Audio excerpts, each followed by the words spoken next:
ಕ್ಷೇತ್ರವನ್ನ ಪ್ರತಿಷ್ಠೆಯಾಗಿ ತೆಗೆದುಕೊಂಡಿದ್ದಾರೆ H D Deve Gowda ಅವರು. ಪ್ರಜ್ವಲ್ ರೇವಣ್ಣ ಪರ ದೇವೇಗೌಡರು ಮತಬೇಟೆಯನ್ನ ನಡೆಸಿದ್ದಾರೆ. ಹುಟ್ಟೂರು ಹರದನಹಳ್ಳಿಯಲ್ಲಿರುವ ದೇವೇಗೌಡರು ಪ್ರಚಾರವನ್ನ ನಡೆಸಿದ್ರು. ಮೊಮ್ಮಗನ ಗೆಲುವಿಗೆ ಪಣ ತೊಟ್ಟು ನಿಂತಿದ್ದಾರೆ ದೇವೇಗೌಡರು. ಹಳ್ಳಿ ಹೋಬಳಿ ಪಂಚಾಯಿತಿಗಳಲ್ಲೂ ಸಹ ದೇವೇಗೌಡರು ಪ್ರಚಾರ ಕಾರ್ಯದಲ್ಲಿ ತೊಡಕೊಂಡಿದ್ದಾರೆ. ಮೊಮ್ಮಗನನ್ನ ಗೆಲ್ಲಿಸಿ ಅಂತ ಮತದಾರರಲ್ಲಿ ಮನವಿ ಮಾಡ್ತಿದ್ದಾರೆ ಎಚ್ ಡಿ ದೇವೇಗೌಡರು.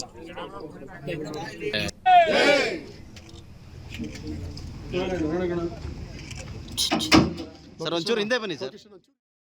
ಇವೆಲ್ಲ ಉಚಿತ ಬೇಕಾ ನಮ್ಗೆ? ಇವತ್ತೇನಾರು ಸಿದ್ದರಾಮಯ್ಯ ಅವರು ಇವತ್ತೇನಾರು ಏನೋ ಹೇಳ್ತಾ ಇದ್ರು, ನಮ್ಮ ಚಂದ್ರೇಗೌಡರನ್ನ ನಿಮ್ಗೂ ಫ್ರೀ ಅಂದ್ರು, ಲಿಂಗೇಶ್ವರ ನಿಮ್ಗೂ ಫ್ರೀ ಅಂದ್ರು, ನಿಮ್ ಮನೆಯವ್ರಿಗೂ ಫ್ರೀ ಅಂದ್ರು, ಸುರೇಶ್ ನಿಮ್ಗೂ ಫ್ರೀ ಅಂದ್ರು. ಏನಾರು ಇವತ್ತು ಇಡೀ ರಾಜ್ಯಕ್ಕೆ ಎಲ್ಲಾ ವರ್ಗಕ್ಕೂ ಸಿದ್ದರಾಮಯ್ಯ ಫ್ರೀ ಕೊಟ್ಟಿದ್ರೆ ಅದು ಬರಗಾಲ ಮಾತ್ರ ಅಂತ ಹೇಳೋ ಪರಿಸ್ಥಿತಿ ನಿರ್ಮಾಣ ಆಗಿದೆ. ಕಾಂಗ್ರೆಸ್ ಬಂದಾಗೆಲ್ಲ ಹಿಂದ್ಗಡೆ ಅದೇ ಬೇತಾಳ ಕತೆ ಕೇಳಿದಿರಲ್ಲ, ಬೆನ್ಗೋರ್ ಕಂಡ ಅನ್ನಂಗೆ, ಹಂಗೆ ಕಾಂಗ್ರೆಸ್ ಅಧಿಕಾರಕ್ಕೆ ಬಂತು ಅಂದ್ರೆ ಬರಗಾಲ ಹಿಂದಿಂದನೇ ಓಡ್ಬರುತ್ತೆ. ಇವತ್ತು ನೀವಾಗ್ಲೇ ನೋಡ್ತಾ ಇದ್ದೀರಾ, ನನ್ನ ಪ್ರಕಾರ ಮುಂಗಾರು ಮಳೆ ಆಗ್ಬೇಕಾಗಿತ್ತು, ಇಷ್ಟೊತ್ತಿಗೆ ಒಂದ್ 2 ಹನಿ ಆದ್ರೂ ಬೀಳ್ಬೇಕಾಗಿತ್ತು.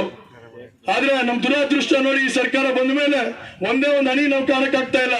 ಆದ್ರೆ ದೇವೇಗೌಡರು ಮೊನ್ನೆ ಬೇಲೂರ್ಗೆ ಹೋಗಿ ಬಂದ ಮೇಲೆ ಇದಕ್ಕೆ ಬಂದಿದ್ರು, ಗೆಂಡನಹಳ್ಳಿ ಭಾಗಕ್ಕೆಲ್ಲ ಬಂದು ಹೋದ್ಮೇಲೆ 1-2 ಹಳೆ ಮಳೆ ಆಗಿದೆ ಇವತ್ತು.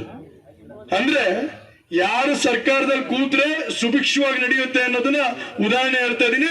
ಯಡಿಯೂರಪ್ಪ ಸಾಹೇಬ್ರು ಕೂತಾಗ್ಲೂ ಕೂಡ ಮಳೆ ಬೆಳೆ ಚೆನ್ನಾಗಿದೆ, ದೇವೇಗೌಡರು ಕೂತಾಗ್ಲೂ ಕೂಡ ಮಳೆ ಬೆಳೆ ಚೆನ್ನಾಗಿದೆ, ಕುಮಾರಣ್ಣ ಕೂತಂತ ಸಂದರ್ಭದಲ್ಲೂ ಮಳೆ ಬೆಳೆ ಚೆನ್ನಾಗಿದೆ. ನಮ್ಗೆ ಏನಾದ್ರು ಬರಗಾಲ ನೋಡಿದ್ರೆ ಅದು ಕಾಂಗ್ರೆಸ್ ಪಕ್ಷ ಯಾವಾಗ ಅಧಿಕಾರಕ್ಕೆ ಬಂದಿದೆ ಹಾಗೆಲ್ಲ ಕೂಡ ಬರಗಾಲ ಬರುವಂತ ಕೆಲಸ ಇದೆ. ಯಾರೋ ಪ್ರಶ್ನೆ